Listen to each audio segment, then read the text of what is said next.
Good evening. I'm Dr. Imani, and I'm here with my co-host, Bernard Kynes. And we're so excited about launching our podcast, Progressively Yours Health and Wellness Podcast. We've been planning this for a long time, and it's just so nice to be able to roll it out. We've got lots of good information and fun information to share with you. And we hope that you can settle in, get some tea, some juice, relax, and just enjoy. This is a no stress session and hopefully very informative as well. We wanted to start by introducing ourselves. Bernard, why don't you start? Well, thank you, Dr. Imani, for welcoming everyone to our new podcast. And I'd like to join with you and those who are with us and who will be with us going forward. We're so excited for the opportunity to be with you and you with us as we have a vision to expand health and wellness ideas and thoughts and visions for our community. I am J. Bernard Kynes. I am in private practice here in Atlanta, Georgia, as a licensed marriage and family psychotherapist. Been in practice since 1992 and enjoy immensely being able to provide a space and place for individuals, couples, families, and groups in the space that's behind me to come and share of themselves. Is been an interesting journey for me and continues to be each and every day. I look forward to sharing from my experience with those who share with me, with you, the audience.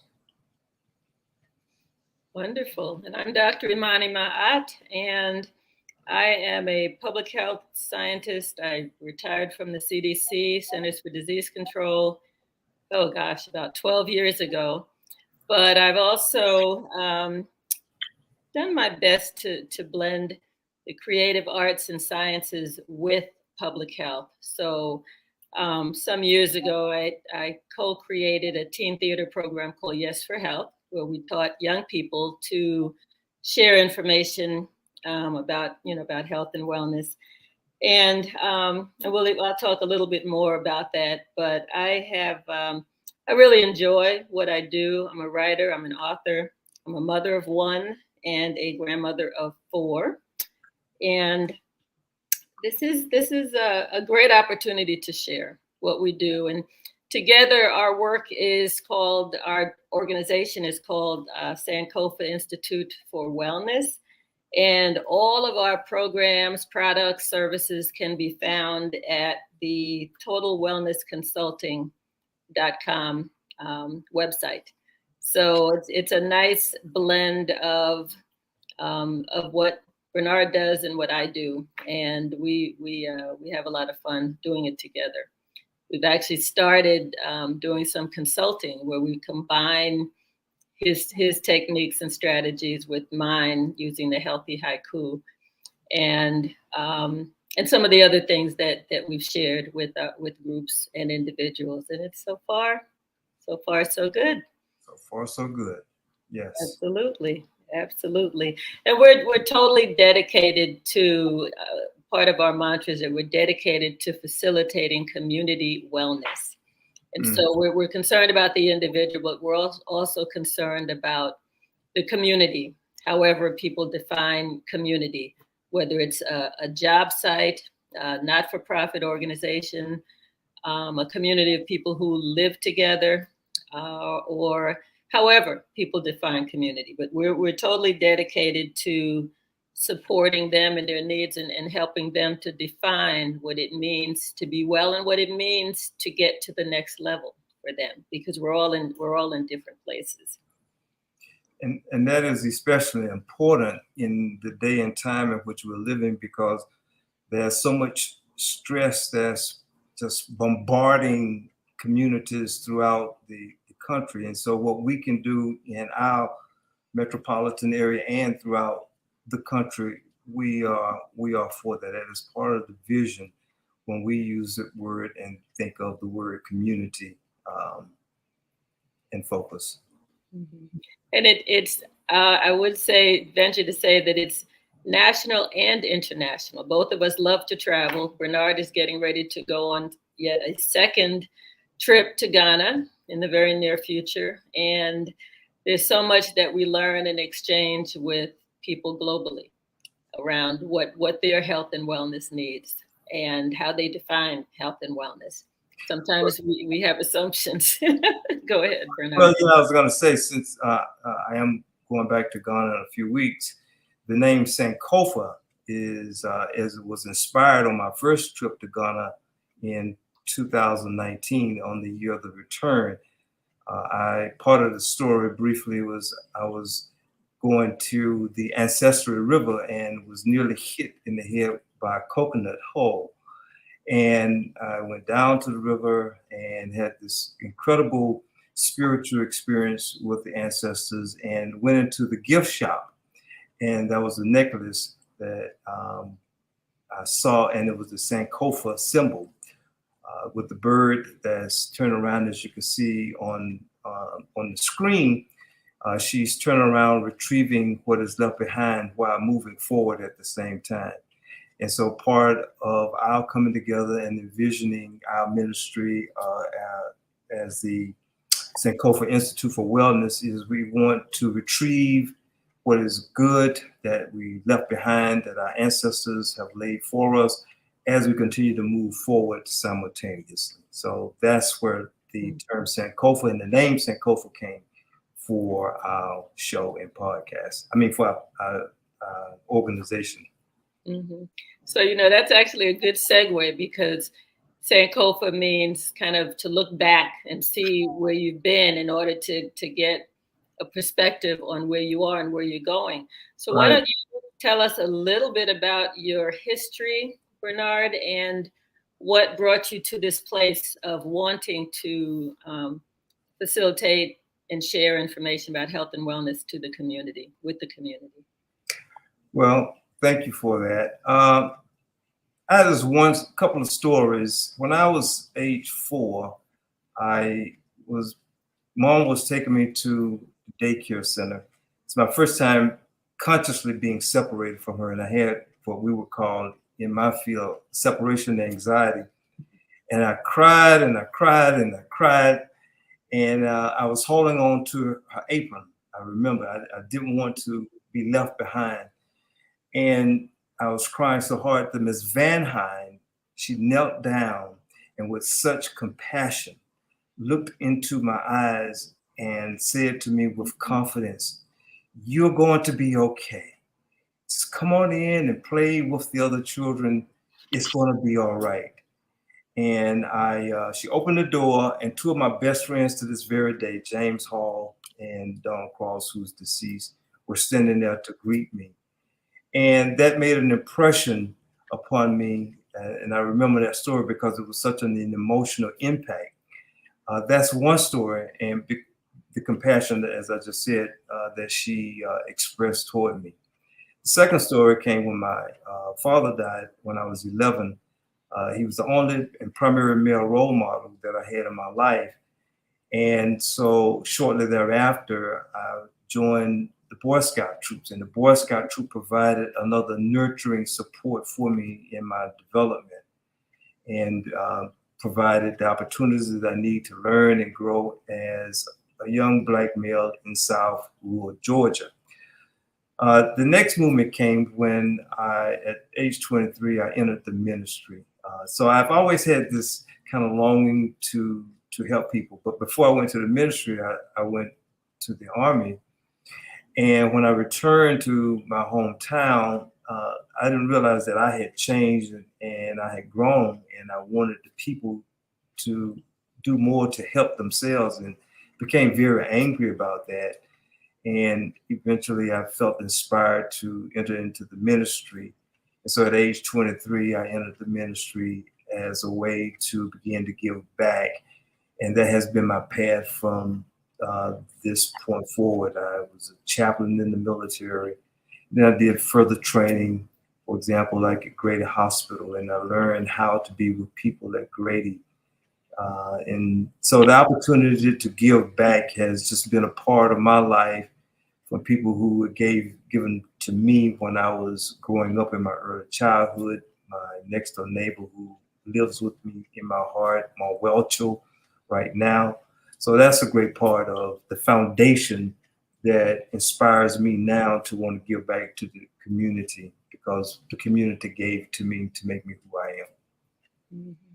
Beautiful stories. Thank you for sharing those. When I think back, I think of several places that I found myself. When I first came out of school, my first job was working in a substance abuse and recovery program, which in New York City, which made me real concerned about, the drug and substance using populations. Soon after that the HIV/AIDS epidemic hit, and I was invited to run a street outreach program, an HIV prevention street outreach program in Queens, New York. Woohoo, Queens! And all of my staff were people in recovery, and I learned so much about the community and pulling together, and not just creating that street outreach program, but all of the linkages that the people that my staff were coming in contact needed. They needed referrals for housing and for medical care and for jobs, so many things. So we became a full service sort of provider and linkage to other things happening in the community. So that was, at the local level. Then I left New York and I went to Atlanta and I worked at the Centers for Disease Control, and community became the whole country with lots of communities that we were providing support to, as well as international communities. I was able to work on several projects that had me in Africa and the Caribbean and South America. Wonderful, wonderful experiences, wonderful people that I met, just with really big hearts who were doing their best to give back. And I also mentioned that during that time, I started a teen theater program with a colleague of mine, Gary Ogden, Sr. And that was a way to train peer educators, young people, to work on health issues. And it had several purposes. One was to train them and provide factual information so that they knew the truth about HIV, STDs, diabetes. We did a number of real creative programs and performances that were life-changing for them and for the audiences that they presented to. And from there, I created the Healthy Haiku program that I took to places like the DeKalb County Jail and worked with incarcerated population there.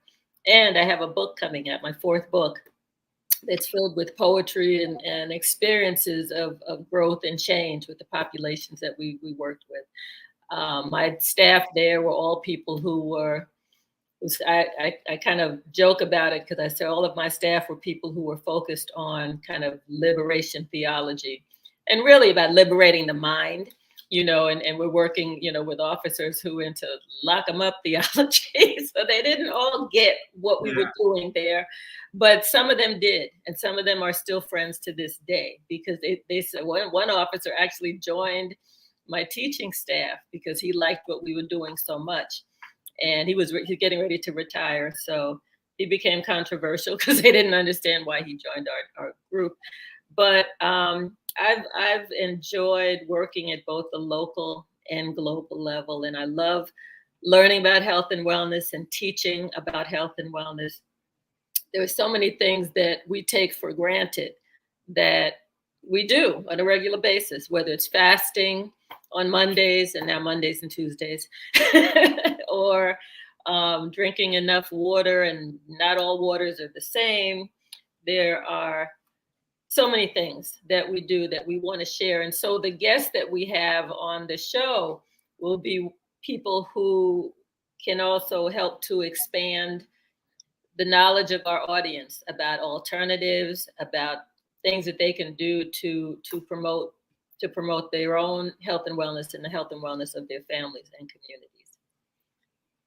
Bernard, what do you say? Well, I think that when you were going down a list of things that people can do to help themselves, one of the other thoughts that came to mind was in getting enough rest and exercise, two essential components to health and wellness that we would talk about and share ideas and possibilities for enhancing their lives. So I want to ask you to what do you hope that the people will gain from the work that we will provide with the Sankofa Institute and the podcast? Well, for me, it's all about options and alternatives. A lot of people just, my doctor says do this, my doctor says do that. And I want them to understand doctors are great. I've got lots of friends because of the work I've done at CDC and elsewhere. I've got lots of MD friends, so I wouldn't talk bad about them. But I also want them to know that there are natural alternatives for healing. So we're going to talk about quantum energy and sound vibrations, what it means to be an epigenetic wellness coach, which is one of the things that I'm training in right now. Every part of our body has a reciprocal part. So we learned that if you've got pain in your left ankle, your right wrist can be used to help reduce the pain and discomfort in that left ankle. If you have pain in your right knee, you can do certain tapping on your left elbow. So it's really interesting. And we've been working at a gospel festival here in Atlanta this week, and just watching. We're working with a naturopathic doctor, Dr. Michael Vincent, who is just absolutely brilliant. And I saw him work with a woman in a wheelchair yesterday who's been in a wheelchair for like 50 years. And in speaking with her, and I know this is one of the things we talked about, epigenetics looks at not just what's happening with you, but what has happened with you emotionally and what's happened to your ancestors, say 8 generations, some people say 9 generations back. And so in having discussions with this woman in the wheelchair about her life and what was going on and doing some of the tapping that I spoke about, this woman stood up at the end of like a 5-minute session with her, and she was, it was a gospel festival, so she was like ready to shout and dance, but she was amazed. So I really like to share alternatives for healing and wellness and mindset, things that, like I said, we may be sort of taking some of these things for granted, but there's so much that people can do to initiate and to facilitate their own health and healing. So that's my goal is sharing options and people and programs that can expand the funnel, that the lens that we're looking out of, so that we're not stuck. It's not a good place to be stuck, and to know it's good to know that there are lots of options out there for facilitating optimal health and wellness. Thank you. If I were to respond to the same question, my hope is for providing opportunities with some of the guests that we're going to have to focus on also relationship health and wellness and healing. Our relationships are suffering because of so much stress in relationships today, conversations, and I'm looking forward to opportunity of talking about, teaching about listening skills, active listening, active communicating, so that relationships can experience an enhancement so that people can grow within the context and helping each other to grow and heal emotionally, spiritually. You've talked about in the past that Dr. Vincent mentions that 83, 87% that make up our illnesses sometimes are related to emotions. Emotions that make up 87% of who we are. And that also has to do with how the brain is operated and structured. Our brain is a very key element. And so brain health, neuroscience, is sharing with us in a lot of literature today that maintaining a body's budget, that is to say, the brain works to keep our internal self in balance, and organs, and so keep our organs organized, and it works overtime to help to maintain our health, which is why rest is important, exercise is important. And so in our relationships, we can help inspire others, to support others, encourage others holistically, however their relationships may be aligned. That is what I hope for as well. That's good. And I know that well, both of us take different supplements and things to enhance, like you were mentioning Dr. Vincent. He says that, the emotions account for like 87% of our health status, and 13% is our diet and supplements and nutrition and everything else. So are there any supplements that you think are especially helpful to our audience? Yeah, I've been doing supplements off and on for a long time, particularly when I had heart disease back in 2003, 2004, because my blood pressure was up undetected. Mm-hmm. And it scared me. And I realized I was nearly 300 pounds at that time. So my cardiologist informed me that if I had waited another year before discovering that my pressure was up, I would have had serious problems for the remainder of my life. So I got on this journey to improve my health by exercising more. And so I started taking various supplements. So I've experienced with a variety of supplements, and I found one now. It's Isagenix, and we're going to take a preview of what Isagenix has to offer.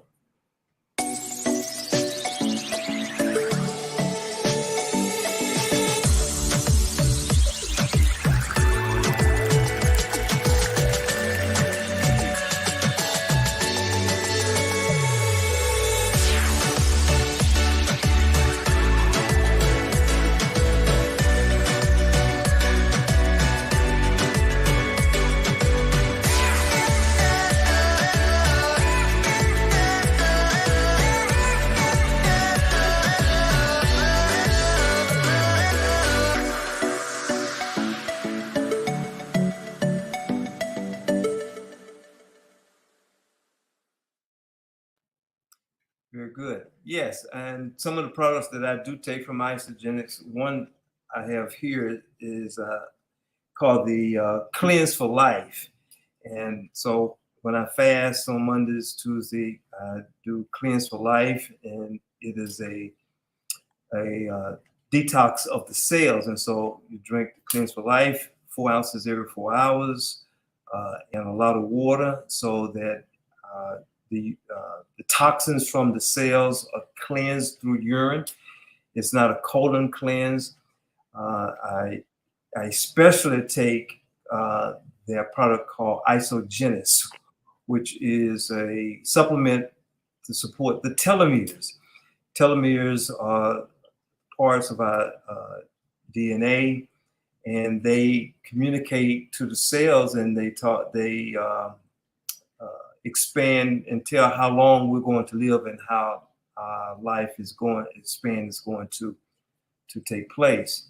So I do the isogenis, and it's very helpful. I've been uh, working with these supplements, taking them for since last November, and I noticed a great difference, and as well as the collagen.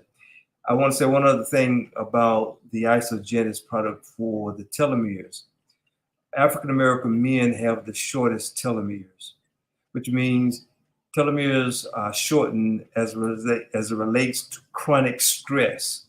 And chronic stress shortens the telomeres, therefore our lifespan is shorter. Black men have the shortest, has been documented in her book, How Human Emotions Are Made. Lisa Barrett talks about this. And so when I learned that Isogenis had probably the best product that support telomere health, I was on board. And so telomeres need support. Supplements can help given the way that our food is produced today. So anything that's going to help my body help itself to stay in a good balance and have what she refers to as a balanced budget, I'm all for. And Isogen is just but one of the companies that, and primary company that, I get my supplements from.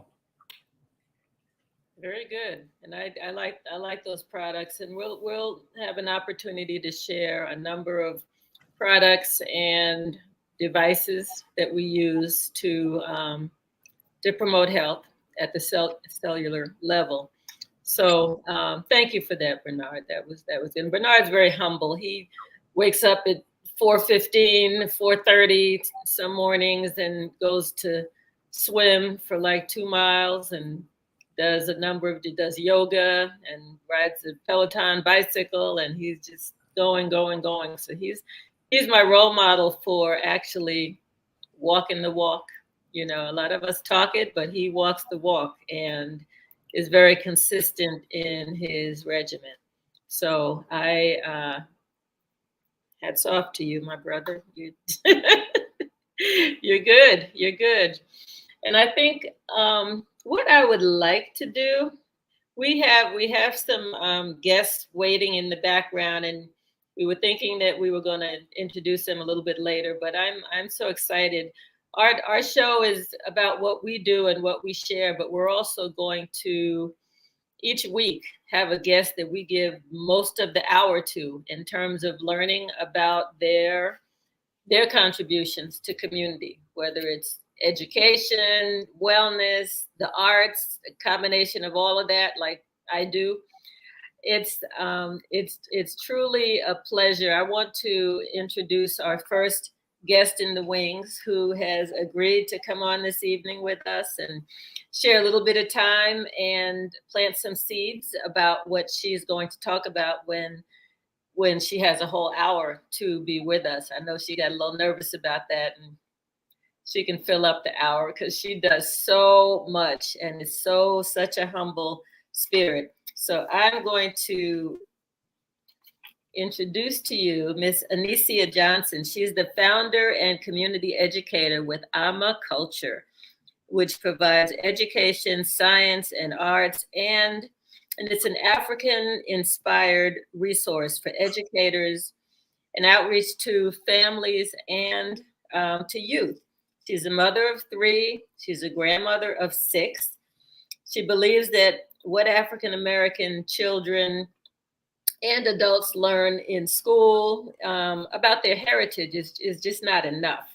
It falls far short of what our contributions have been throughout history. So her goal is to close the educational gap and to inspire and encourage fun and enjoyment along the way. And I think that's one thing that drew me to her, because I'm like, she sounds like me in terms of making it fun. Anybody can teach, but to teach and draw in with the arts and culture and so forth is just an amazing gift. So I'd like to introduce Miss Anicia Johnson. Hello. Welcome. How are you? I'm good. It's good to see everybody. Thank you very much for inviting me. You are so welcome. We're excited about little tease that you might provide. Tell us a little bit about your organization, how many years you've been doing it, and what you do, where you are, because we're here on the East Coast. We know you're on the West Coast in California. So just tell us a little bit about what you do with your organization and how you were inspired to serve the community. Sure. I am the founder of AMA Culture, Education, Sciences, and Arts in Northern California. I have established AMA Culture in 2017 as a resource for educators and outreach to youth and families. Our objective is to instill pride in, as well as respect for, the African diaspora and its contributions to world civilizations.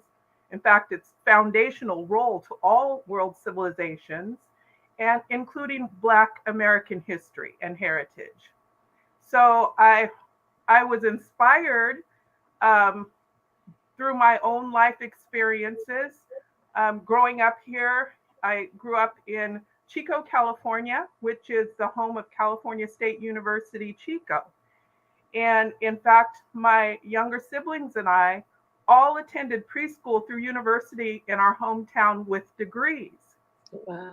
It didn't occur to me until much later in life. I'm now a grandmother, and I'm realizing that much of what's being taught is still very antiquated, and it's not correct history pertaining to our great contributions. So seeing myself and others see me as a fairly well-educated woman, I realized that there was so much that I had not learned, even having a degree. And I've heard others like Anthony Browder, the great Anthony Browder, talk about, he graduated in, I think it was engineering, and he realized after receiving his degree and achievements, he had not been taught about his great African heritage. Mm-hmm. So I've been doing some volunteer work locally in the schools, and again, it's being driven home to me that there's so much that we can do to supplement what students are learning. Interestingly, in the town that I grew up in, Black folks have traditionally been less than 2% of the population. However, I wasn't aware of that for most of my life because we grew up in an area of town where most of the Black folks, they were elders to me growing up, but they're much younger. They were much younger than I am now, I realized. They had migrated from the rural South. And so people pulled together, and there was a lot of community, I would say, camaraderie and support and caring. And it wasn't until I left my neighborhood school to go to junior high and high school that I was more exposed to the dominant society. And fortunately, I grew up in a 2-parent working class home, and relatively strict. And so we, in our family, we children were expected to excel in school. And we did. And, no getting into trouble or anything like that. But I realized not everybody has had that opportunity. Mm-hmm. And so because I've always appreciated education, I love to learn, it's got me on this course of creating something that will assure that all students of all ethnic groups understand the importance that Black folks have played, not only in this country, but in the world. So I started, I'm sorry. No, I'm sorry. I wanted to ask you what you think. Is there a connection between our understanding of who we are and our general health and wellness? What's the connection there for you? Well, I think so. I think having a positive view of oneself is very critical in our outlook to our abilities to contribute in the world and our sense of well-being. Mm-hmm. Mm-hmm. Absolutely, absolutely. So, well, we look so forward. I told you you could fill up an hour very easily. So we look forward to having you back and learning more, about your work in California with the community, with the children. I always see you on Facebook with children all around you. So they must love you and appreciate all that you're doing for them. Well, thank you. I honestly feel like it's the spirit of these children that are calling in this more correct history, and they are very excited to learn the things that are not being introduced to them in schools necessarily. Right, right. Well, thank you so much for joining us, and we're going to get you on the schedule soon. We're going to pick a Tuesday evening, and you'll have the floor, and it'll be fun. And if you want to bring some youth with you, well, that may get into a whole thing of needing permissions, but we can make it fun. You can show videos. You can really share the work that you're doing. Make it as colorful as you like. Okay. Thank you. Thank you for joining us. And next, we have waiting in the wings, Dr. Gregory Ellison, and I'm going to give the floor to Bernard to introduce him. He's a colleague for many years, I understand. Yes. Hey, thank you, Dr. Imani. Gregory, Dr. Ellison, my friend and brother, welcome. I want to say to those of you who are watching a few things about Dr. Ellison. Dr. Ellison is a professor, associate professor at the Emory University here in Atlanta, Georgia, Candler School of Theology of Pastoral Care. He's the author of several books. One I have in my office, the other is at home. It's Cut Dead, but Still Alive. I think this was caring for African American young men. It's also written, I think it's more, the Fear Hyphenated Less Dialogue, a new movement for justice. Dr. Ellison is the founder of Fearless Dialogue, which is a global ministry where he travels the globe literally to the day to minister and help organizations, religious organizations, nonprofit organizations, for-profit organizations such as the NBA is on his resume of helping these organizations find ways to have hard conversation. He spoke for my organization, the ACPE, for which I'm the convener, a few years ago on the topic of Howard Thurman, who is one of our mentors and ancestors. And Dr. Ellison is proud husband and father of two, a son and daughter. He is just an outstanding spokesman for our people wherever he travels. And so he has graciously invited me to his class on numerous occasions, set me up to speak to his pastoral care group, and I've enjoyed that. So Dr. Ellison, to those who are waiting to hear from you, share with us more about who you are and what you offer as it relates to health and wellness. Well, Dr. Imani, it's good to meet you virtually. And thank you. Likewise. It has been over a decade since I have called Bernard Kynes. I affectionately refer to him as Brother Rabbi. You're the one that calls him Brother Rabbi. I've heard that name. Okay. Yes, ma'am. He has been my teacher. I also call him, and when he comes to my class, he used to wear these Asian looking shirts. I said, these are fortune cookies from a black man's mouth. So, nice. I am so grateful for you all for convening this space for us to look back and get things that may have been forgotten such that we might move forward with greater hope. As Dr. Imani and Brother Kynes have said, I am a professor at Emory University. I founded an organization called Fearless Dialogues. And what we do is we create these really unique spaces for unlikely partners, folks who don't normally talk, to have heartfelt conversations about taboo subject, whether that's racism, homophobia, classism. We've seen it all. And we started back in 2013. Since then, we've worked with nearly 60,000 leaders globally, and we'll be in Brazil very shortly. And so I'm so grateful for this opportunity to share with you all. I just want to lift up one thing. Brother Rabbi is among my Yodas. I wore my Yoda hat today. The wise elders in my life. And I am so excited about the wisdom that the two of you will offer to those who will come through this way.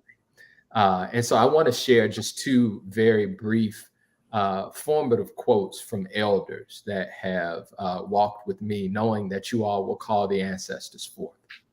One was this old lady in South Georgia. I was sitting on the back pew. My friends were, and I was in college, they were doing a concert, and this old woman just started staring at me. I was like, this is so weird. Why is this lady staring at me? Then she leaned over and she said, baby, if you don't want to get old, die young. And I was like, what is going on?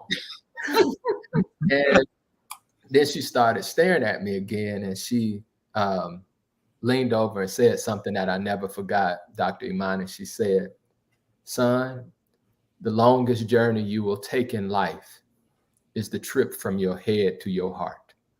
Mm. And little did I know that I would connect with Howard Thurman years later in his autobiography, With Head and Heart. And for those of you who are unaware, Howard Thurman was Martin Luther King's teacher. And so I'd like to close with just a quote from Dr. Thurman, because what you all are doing is altering the pace of so many who will be caught in the frenzy. This is a small quote from a longer piece that Thurman writes called How Good It Is to Center Down. Mm-hmm. Thurman says this: how good it is to center down, to sit quietly and see oneself pass by. The streets of our minds seethe with endless traffic. Our spirits resound with clashings, with noisy silences, while something deep within hungers and thirsts for the still moment and the resting lull. And as we listen, floating up through all the jangling echoes of our turbulence, there is a sound of another kind, mm-hmm. a deeper note, which only the stillness of the heart makes clear. I give thanks that you all are inviting us to become more still and to center down. I look forward to continue conversations. May you all have peace for your journey from head to heart. Amen. Thank you so much. That was very nice. I look forward to hearing more from you in the near future. We've got to set up a date for you to come back. Look forward to it. Yes, you will be coming back, and as you prepare for Brazil, be well, be safe, and continue to do the outstanding work that you are doing, my brother. And it's interesting that you would quote that. Yeah. Because, I had it at home, and I was looking through my box yesterday, and I pulled it out. Yes. Wow. Same quote. Same quote. That's nice. Have you memorized it? Because I think he memorized it. So yeah, well, I read it, Dr. Imani. But I can pull some lines though. I'm sure you can. I'm a Baptist preacher too. I can pull some lines. Okay. Yeah. It looked like you were acting it out, so we appreciate that, and appreciate your honesty too. Good to meet you. All right, likewise. Thank you, Gregor. Be well. For joining us, and we have one more guest in the wings. He goes by the Sun Food Warrior, Mr. Mark Blake. Mark is a father, but he's also a living example of change, growth, intimacy and transformation. Those are his words. And I'm excited about him being able to explain how he defines himself. He's an active, and I like the word active, raw vegan, because there are a lot of us who are mostly raw vegans or mostly vegetarians. But I like that I met Mark in a live and raw food restaurant, gosh, probably about maybe 15 years ago. It was some time ago. And he's been very consistent since. Him and Adama in Atlanta. If you know Adama and you know Mark Blake, you know that they're like two of the most consistent people in terms of talking the talk and walking the walk. So we appreciate him so much. He is an active raw vegan. He's a nutritional consultant. He does these fasting weeks or a couple of weeks, 3 weeks. I've done some with them. I do a Monday fast, and now it's Monday, Tuesday fast. But I always look up to him because he does it the right way and he coaches people through it. He's a DJ, so a lot of times Friday evenings, I Facebook pops up. It's like Mark the Snake is on live with music. It's like old school fun dancing music. So I'm like dancing around the house, because that's another side of him. He loves to travel. Every time I look up, Mark is like in another country, in some place that I got to put on my list to be. He's a graduate of the Ann Wigmore Hippocrates Institute and the Gary Null Anti-Aging Program. And so with that, we will bring on our Sun Food warrior, Mark Blake. Thank you so much for joining us. You're most welcome, and the gracious introduction. Hopefully you could hear me well. And I'm just traveling. Yeah, I'm just traveling down from New York and switching out rental cars. I just got on in time, and that's okay. I just said it would be okay. And I'm enjoying the show. I'm enjoying what you're talking about. And briefly, I guess to put it in the shortest term, I consider myself a facilitator or assistant. So I'm not healing or doing anything. I'm assisting people and directing them back to their own personal healing, which is within them, and giving them a different understanding of the body physiology and how it's actually designed different to what we're taught, even in the holistic field, and how to become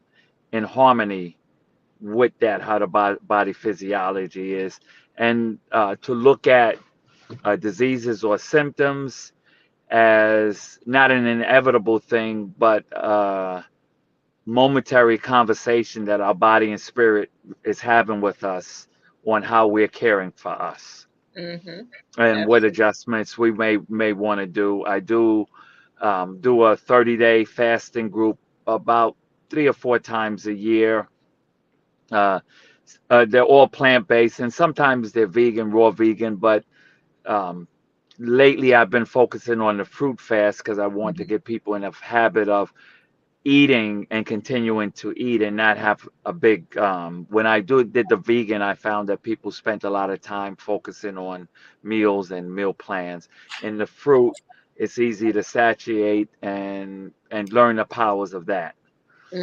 Or and also do other modalities, yoga and meditation, and yes, DJing and therapeutic, either energetic or peaceful music, whatever the call may be. So I've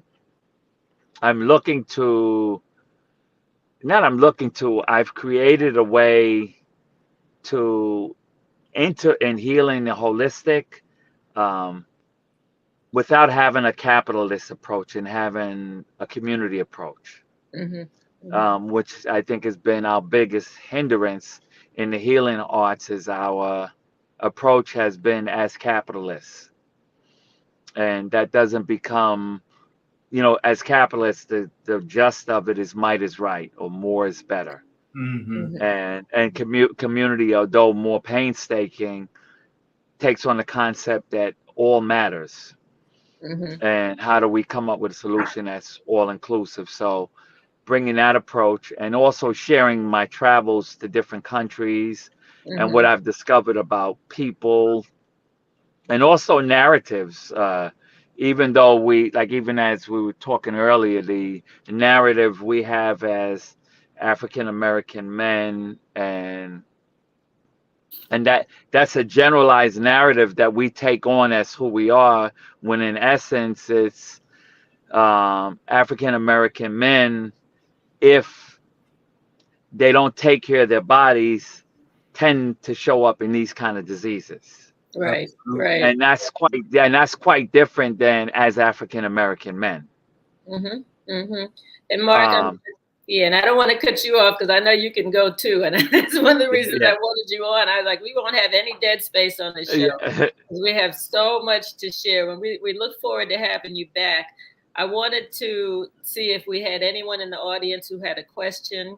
We have Toya Glenn, who's helping with the production, doing such an amazing job. Outstanding job. Outstanding. I mean, the opening credits were just amazing, and I think the end one is good as well. So Toya, I'm not sure how we do this. If we have any questions, do they roll across the screen as a kind of ticker across the screen? No questions so far. Okay, well that works. We are just real excited about being able to roll out this show. We are open to suggestions for guests who fit into our theme in terms of wanting to educate and work with the community. Again, primarily wellness, but wellness is defined. It's such a broad definition. You know, violence is included in wellness. You know, what happens in a community where there's so many people who look like each other who are killing each other. It's like, what is that all about? And what's the mental state that goes along with that? And speaking of which, and I know we don't have a whole lot of time, that might be a good segue just to share some of my last job was working with the sheriff of the DeKalb County Sheriff and running all the educational programs at the jail. And such an amazing program, amazing staff that we had who are really trying to, as I indicated earlier, teach a liberation theology about changing their mindsets. You know, imagine teaching people, men and women in lockup, about live and raw food, Mark. I mean, that's, you know, I had them like salivating for a kale salad and water and, you know, and all of that. So, you know, they'd see me in the hall and it was just always with respect and gratitude for what was shared. So I want to just share a little bit of what I do. And these are actually some poems, there's two that were written by two of my students. One is called Doing Time. And there's a lot of symbolism in this and in the other one. So this is called Doing Time. Doing time is like flying a kite. It's waiting on letters that nobody writes. It's waiting on pictures that nobody sends from people out there you thought were your friends. It's funny how time goes slow with prayers that are answered and the answer is no. But I keep my pride with my head held high, and I'll keep my pride till the day I die. And soon, once again, I'll be free. So think twice, my friends, when you're needy like me. And that was one of my students named Kevin. And I want to share one more young sister who is just absolutely a brilliant poet and writer and contributor to the classes. And this one is called The Light. I've been searching for the light, but there's too much smoke in between. I've been searching for the light. It seems so far-fetched, maybe too extreme. I'm searching for the light, which seems beyond my fingertips. Still searching for the light. I still can't seem to see. Searching for the light, which has always been within me. And I don't have the young sister's name. I don't have it on here, but a beautiful poet. I've met so many talented people in lockup. And so that continues to be part of my ministry, if you will, in terms of sharing and sharing the kind of programs that we did there with other centers of incarceration so that we can continue the job of liberating minds through teaching about, about love, about loving themselves, about forgiving themselves and forgiving other people. So there's lots, and I'm sure that we'll have some people speaking on the show who were part of that particular program at DeKalb County. And so the little note about my book that's coming out soon. Hopefully it'll be released by December. And so again, we want to thank Mark for coming on. We want to thank all of our guests, Dr. Ellison, Ms. Alicia Johnson. Thank you all for coming on and joining us on this premiere episode of our podcast, Progressively Yours Health and Wellness Podcast. Look for all of our programs and services on totalwellnessconsulting.com. And we look forward to seeing you same place, same time next Tuesday.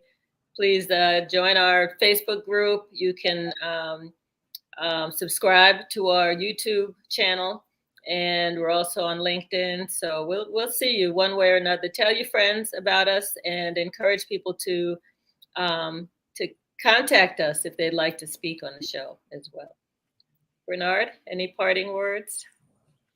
Well, I think you covered all of the areas that are important. We are so grateful for those of you who have joined us tonight to begin this important journey.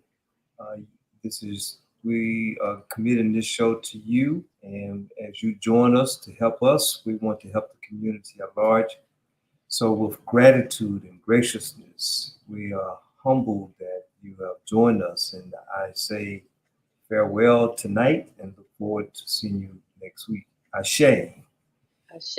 One more thing before we totally close out.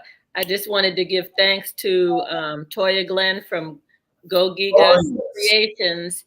Her and her colleague Mikeia have done the run of the show for us and put all of the visuals together. And we're truly grateful to you, Toya, and to Mikeia, and thank you. And we look forward to working with you on future shows as well. Thank you.